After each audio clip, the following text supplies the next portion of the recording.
حكمت المحكمة حضوريا أولا بمعاقبة المتهمين أيمن عبد الفتاح محمد السيد مصطفى وحسين محمد إبراهيم الغربلي بالإعدام شنقا عما أسيد إليهما. قضية من القضايا التي هزت المجتمع المصري عن بكرة أبيه، ليست لأنها جريمة قتل عادية، بل لأن القاتل في هذه الجريمة هو نفسه القاضي الذي من المفترض أن يصدر أحكاما ويعاقب القتلة والمجرمين. قصة جريمة حقيقية حدثت بجمهورية مصر العربية، بدأت أحداثها في يوم الاثنين الموافق 20 من شهر يونيو عام 2022 واستمرت حتى عام 2024. شيماء جمال إعلامية مصرية مشهورة وتعمل مذيعة في إحدى القنوات الفضائية. ولدت سنة 1980 وكان والدها ووالدتها منفصلين، ولكنها عاشت مع والدتها وعملت في مجال الصحافة والإعلام، وكان لها برنامج يسمى المشاغبة على قناة LTC، إلى أن في يوم ما قامت بعرض حلقة أثارت الجدل بين كثير من متابعيها، إذ أحضرت كيسا وهي على الهواء مباشرة وادعت أنه هيروين، وبدأت تتعاطاه وتشمه كما يفعل المدمنون أمام الكاميرا، في حين أنه كان في الحقيقة سكرا ناعما وليس بهيروين حقيقي. وبسبب هذا المشهد التمثيلي تم إيقاف البرنامج لمدة 3 أشهر، وذلك لأنه خالف المعايير المهنية، ومنذ ذلك الحين أطلق عليها لقب مذيعة الهيروين. كانت شيماء طموحة جدا وتحب عملها، وكانت شخصيتها قوية جدا. تزوجت شيماء من رجل وأنجبت منه ابنتها الوحيدة جنى، ثم انفصلت عنه. وفي أواخر عام 2016 تعرفت شيماء على المستشار أيمن حجاج بحكم عمل لها، وفي ذلك الوقت كانت تريد منه مساعدة في أمر خاص بعملها، فتطورت العلاقة بينهما إلى صداقة، ومع الوقت أعجب أيمن بشيماء وطلب منها الزواج، ولكن زواجا عرفيا وفي السر أيضا، وذلك لأنه لم يرد لزوجته الأولى أم بناته أن تعلم بذلك. وقد وافقت شيماء على ذلك لأنها كانت منبهرة بشخصيته، وخصوصا أنه أقنعها أن الزواج سيعلن عنه بعد فترة، ولذلك قبلت. الستات اللي بتستحمل الضرب والإهانة لحد إمتى؟ يعني انتي هتفضلي مستحملة لحد إمتى؟ أبوس إيديكوا يعني للستات اللي بتتعرض لأي عنف، أي عنف، اهربي. أيمن شخص هادئ بطبعه، لا يحب المشكلات ويعمل في القضاء، وكان يشغل منصبا إداريا مرموقا في نادي القضاة بجانب عمله، وبسبب منصبه ذاك كانت له معارف كثيرة ومتنوعة، كما كان لديه أعمال واستثمارات ساعدته في تحسين وضعه المادي بشكل كبير. ومرت 2 سنين على زواج أيمن وشيماء، وخلال هذه الفترة وقعت خلافات كثيرة بينهما، وذلك لأن شيماء كانت تريد إعلان زواجهما، كما أنها كانت تريد إنجاب أطفال.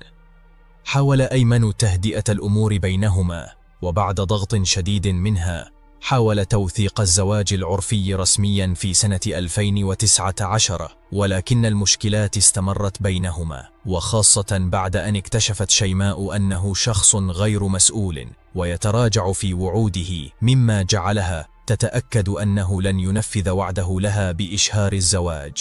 ومن هنا بدأت تهدده بإعلان الزواج، وأخبرته أنها ستخبر زوجته الأولى، وقام هو بمحاولة إقناعها بأنه سينفذ مطلبها، لكن تعطيه مهلة. وبناء على ذلك انتظرت شيماء حتى انتهت المهلة، ولكن أيمن لم ينفذ وعده حتى تصاعدت المشكلات بينهما، وصلت إلى طريق مسدود. وفي يوم ما قابل أيمن صديقه القديم حسين الغرابلي بالصدفة، وكانت بينهما صداقة قديمة تعود لأكثر من 20 سنة في مكان سكنهما القديم، وجلسا يجددان الذكريات، وبالحديث تطرقا إلى أمور عائلية. وقد أخبر أيمن صديقه أنه متزوج بالسر، وأن زوجته شيماء تهدده دائما بفضح زواجهما، في حين حكى حسين هو الآخر عن ظروفه المادية الصعبة، وأنه خسر أموالا كثيرة.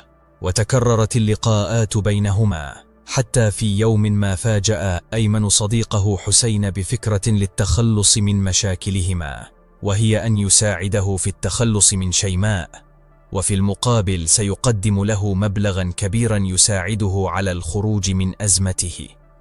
وكان المقصود بالتخلص هنا هو قتل شيماء. فوافق حسين، وبدأ يفكران في طريقة التنفيذ. بيسألوه مرة تانية فبيقول قمت باستئجار المزرعة، لم يكن في نيتي قتل زوجتي. فخطرت في أذهانهما فكرتان، الأولى أن تصطدم بها سيارة فتبدو كحادث، والثانية أن يطلق عليها الرصاص بسلاحه الشخصي ويدعي أن الطلقة أطلقت بالخطأ أثناء تنظيف السلاح، فتصنف القضية كقتل خطأ. ولكن لم تجد أي من الفكرتين لصعوبة تنفيذهما ووجود خطر كبير في أن تنكشف الحقيقة. ولكنهما لم ييأسا، واستمرا في التفكير في حل آخر يمكنهما من التخلص من شيماء.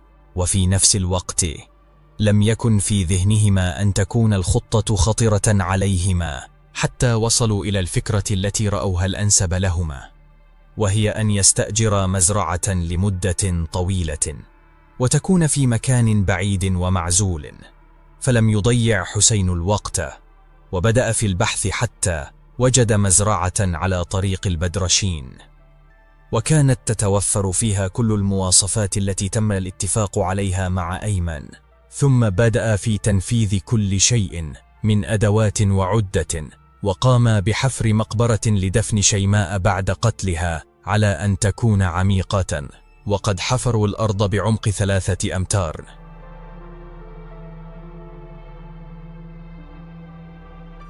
وفي 20 من شهر يونيو من عام 2022 كان ميعاد تنفيذ جريمتهما. قبل يوم أو بعض يوم من تنفيذ الجريمة، صالح أيمن شيماء وطلب منها بطاقتها الشخصية وجواز السفر، مبررا ذلك برغبته في السفر معها إلى دبي لتغيير الجو والتنزه. وقد كانت تلك أول مرة تسافر فيها شيماء مع أيمن خارج مصر، لأن كل سفراتها السابقة كانت داخل مصر. فرحت شيماء بالخبر وأعطته الأوراق، ولكي يثبت لها حبه ويطمئنها أكثر أخبرها أنه يحضر لها مفاجأة أخرى، وهي أنه ينوي شراء مزرعة وكتابتها باسمها.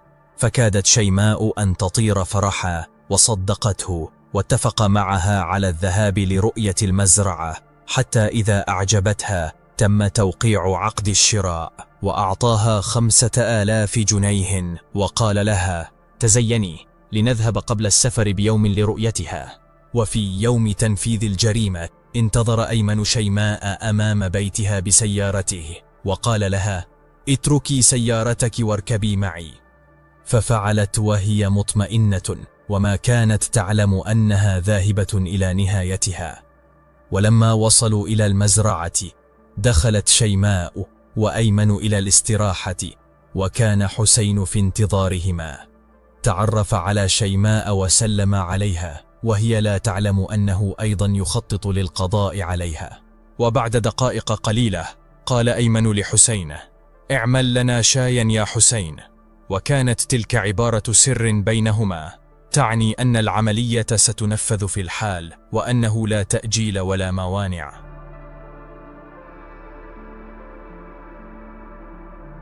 وبعد قليل ومن غير أن تأخذ شيماء حذرها، ضربها أيمن بقعب مسدسه على رأسها 10 ضربات متتالية، ففقدت توازنها وسقطت على الأرض. فدخل حسين ليكمل الجريمة، وهجم عليها هو الآخر، وقيدها ولف قشارة على وجهها لقطع التنفس. وبكل وحشية وقلوب ميتة قام بشل حركتها وكتم أنفاسها، وهي كانت تحاول الفرار بكل طريقة.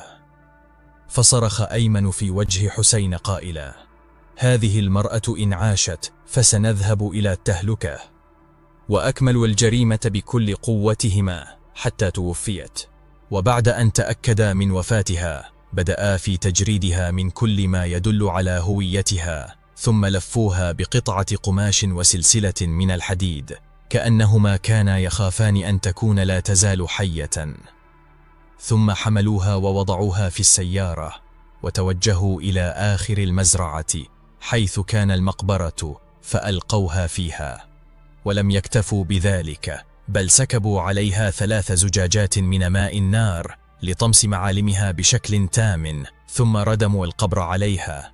وبعد أن تأكدوا أن كل شيء قد انتهى، عادوا إلى الاستراحة ونظفوا كل شيء بعناية شديدة. وأخذ أيمن الهاتف وقال لحسين أنه سيحوله إلى جنيهات ذهبية، ثم جمعوا كل متعلقاتها الشخصية وكذلك الأدوات التي استخدمت في الحفر والقتل للتخلص منها. وبعد أن أنهوا كل شيء، ذهبا سويا إلى أقرب مطعم لتناول الغداء بكل هدوء، كأنهما لم يقترفا شيئا. بتثبتني وادعت المراقبة، بتقتلها ليه؟ طلعها طلعها طلعها. يحبسوني، دخلوني معاكم. لو القانون كده دخلني معاهم وانا فاضيه، دخلوني معاهم. لو ما جبت. وفي اليوم التالي قام أيمن بتركيب كاميرات مراقبة في المزرعة، ووصلها بهاتفه ليتابع كل صغيرة وكبيرة تحدث هناك. ومع مرور الساعات لاحظ أهل شيماء أن هاتفها مغلق، وهذه أمر غير مألوف لشيماء، إذ إنها كانت لا تغلق هاتفها أبدا. ومع تزايد عدد الساعات وعدم ظهورها، بدأ القلق والخوف يسيطران على ابنتها وأهلها. وفي اليوم التالي اتصلت عمة شيماء بوالدتها وأخبرتها أن شيماء خرجت بالأمس مع زوجها، وقالت إنهما سيعودان لتناول الغداء، ولكنها لم تعد ولم تظهر منذ ذلك الحين. فاشتد القلق في نفس والدتها وذهبت إلى بيت شيماء. وفي تلك اللحظة ظهر أيمن وسألهم عنها بمظهر الحائر، وقالت له والدتها: هي كانت معك؟ فقال: نعم، أوصلتها إلى مشوار وتركتها ورحلت. فلم تنتظر الأم وطلبت التوجه إلى قسم الشرطة لتبليغ غياب ابنتها. في البداية حاول أيمن منعها وقال لها: أنا سأتصرف، فإني أعرف ناسا مهمين وسأبلغ وهم سيتابعون الأمر. ولكن الأم رفضت وتوجهت إلى الشرطة مباشرة، ورافقها أيمن، وكان ظاهرا عليه التوتر الشديد.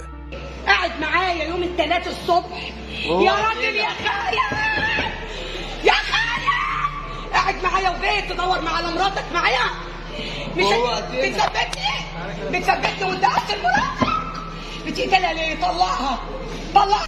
وبعد ظهور تسجيل الفيديوهات الخاصة بكاميرات المراقبة أمام بيت شيماء، تبين أن شيماء ركبت سيارة أيمن، وكان هذا أول خيط يصل إلى الحقيقة.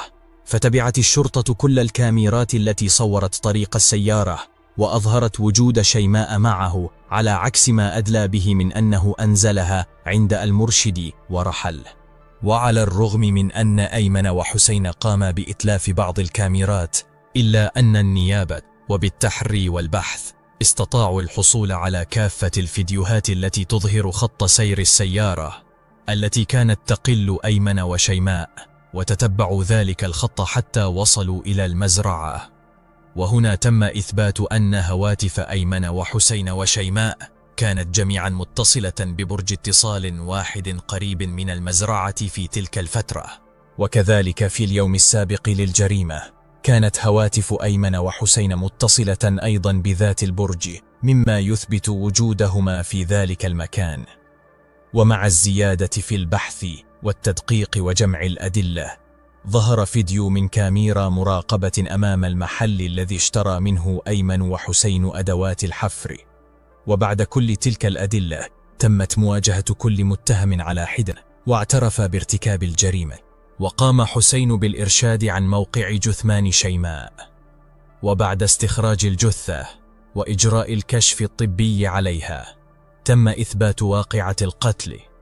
ومع ذلك لم يصمت أيمن، بل بدأ في الجلسات يشوه صورة شيماء وأهلها على الملأ. بقالك 7 سنين ما زرتهاش ولا بتشوفها، بتقولي أي كلام. وإكرام اللي بيقول حسبي الله ونعم الوكيل اتهمته بالشروع في القتل وعمله له محضر في اسم امبابة. عله يغير مسار القضية ويتجنب الحكم عليه بالإعدام.